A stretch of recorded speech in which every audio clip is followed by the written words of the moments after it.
For a number of years, technically after Uncle Harley sold in '64, my family has swore the recipe has changed because it tastes different. I never got to taste the recipe when Uncle Harley was alive and running it, and there was no question or doubt about it. I never got to try that. So what I could go by is what my family has said and what the research is showing me. And what the research is showing me is that the spices never really changed. The supplier for them did, which means the regions that the spices were harvested can also have been changed.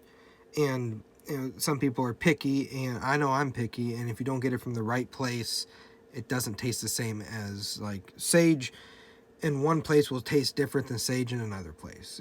Just for example. So my personal theory is that the 11 herbs and spices never changed, but the things around it did. And we know that it used to be fried in lard, and it's no longer fried in lard. I mean, up until the late 1960s, Ray Danner, when he had Kentucky Fried Chicken franchises, still fried it in lard. He had his team fry it in lard.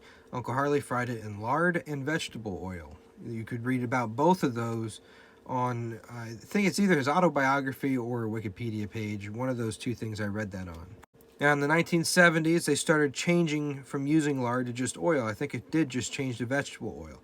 And then as we got to the 80s, it changed a few more times because people were complaining about the oil was unhealthy. So they're trying to figure out the best possible one without altering the flavor too much. Then by 2007, they did the same thing. They changed it until they found a mixture that they could fry it in that was healthier and less noticeable change to the flavor.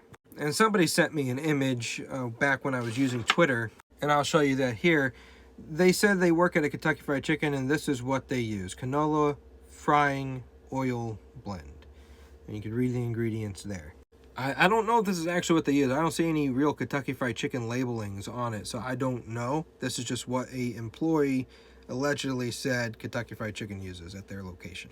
Either way, the oil has changed, that's for certain. The fryers, the last change that I actually saw to the fryers was 1967. Uncle Harley had made his pressure fryer.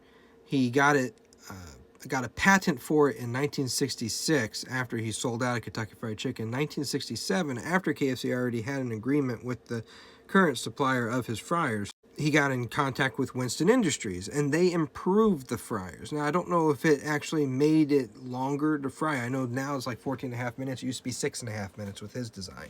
I don't know when the time change happened. I do not know.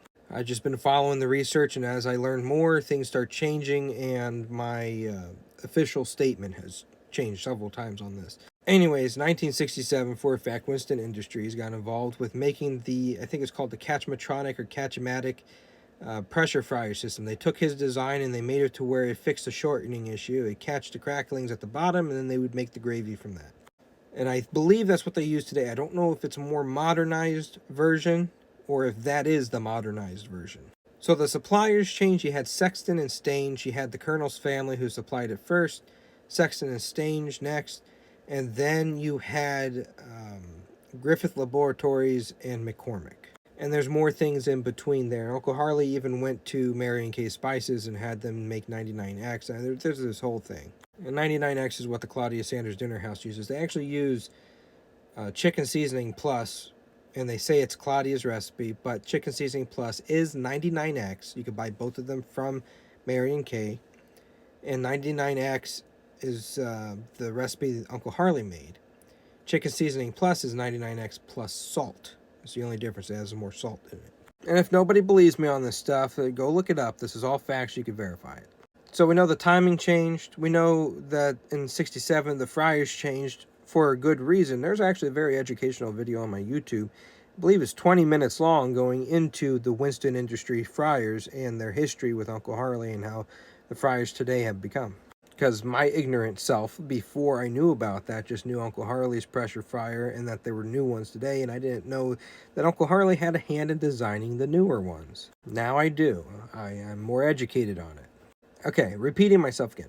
Lard changed, the oil changed, the fryers changed, the suppliers for the ingredients have changed.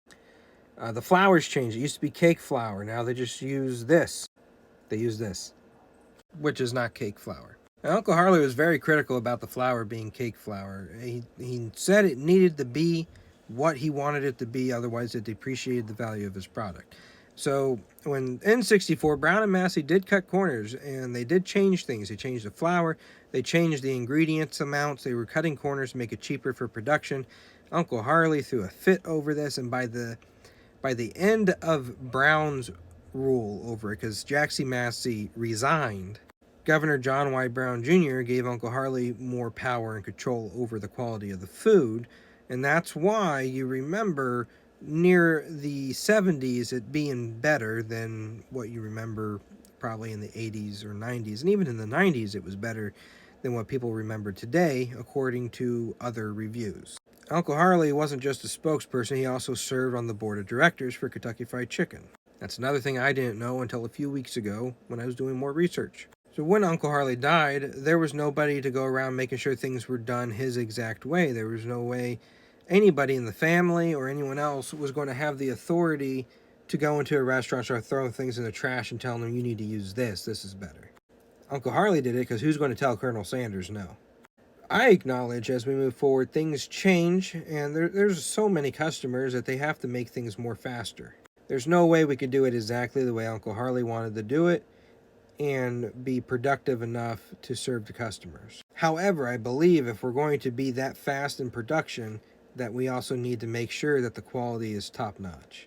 And the KFC nuggets that I had in Corbin, Kentucky, I've had in a few locations now, have been supreme. They've been really good, and I recommend them. This year, I have seen so many changes from what my personal experiences have been in the past, and they were very good changes that I saw happening. Now, Uncle Harley, the Colonel, the founder, would not agree with hardly any of the new changes. It would take a lot of convincing to convince him why it's better to do it a certain way than what he was used to. That's what happened with Winston Industries and the pressure fryer. He had a shortening issue. He needed to get that fixed. Winston Industries had a solution, and they convinced him to, switch to his idea, to Winston's idea. This is a very long video, but it's full of a lot of information. So yeah, the oil has changed, the flour has changed, the supplier has changed, technology has changed, and if you don't have people who care working, and this includes managers and the work ethic of the employees, then the food's not going to be good. It doesn't matter what restaurant it is. It doesn't matter if the founder's there or not. Even when Uncle Harley was alive, there were restaurants that were franchising with him that were not doing it his way. They were cutting corners, and it wasn't good. They didn't have good managers. They didn't have good employees, and the food was garbage, and he would shut those locations down. It all falls onto the managers and the work ethic of the employees. You got good managers, good employees, you take care of them, then you're going to have good quality no matter how you're making it.